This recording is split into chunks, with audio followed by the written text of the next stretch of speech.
Китайские коммунисты, уничтожающие культуру Восточного Туркестана, не обходят стороной и религию, запрещая все атрибуты ислама. В автономии Ниншия, в которой преимущественно проживают дунгани, китайские власти начали снос 6-вековой мечети. Однако мусульмане встали живым щитом перед спецтехникой, в результате чего снос был остановлен. По сообщениям телеканала «Новости Азии», после инцидента дунгане начали массовые протесты против нарушения свободы вероисповедания и сноса мечетей. По словам наблюдателей, непонятны причины молчания и бездействия исламского мира на фоне открытой вражды Китая по отношению к исламу. Китайский экспорт по сравнению с прошлым годом упал на 20,7% и снизился до 135 миллиардов долларов. По данным китайского таможенного управления, одновременно упал и импорт, снизившийся на 5,2% и составивший 131 миллиардов долларов.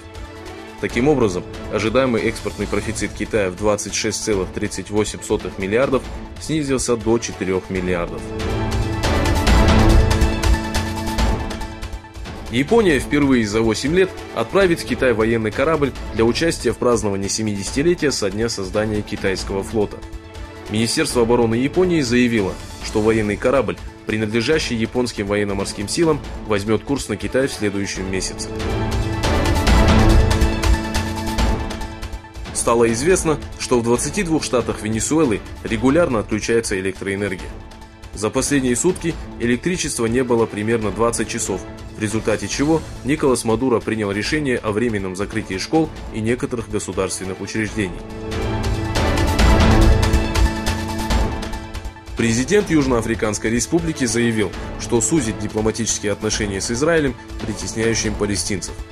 Сирил Рамапоса подчеркнул, что открыто поддерживает Палестину и борется за совместное существование двух соседей в мире и согласии.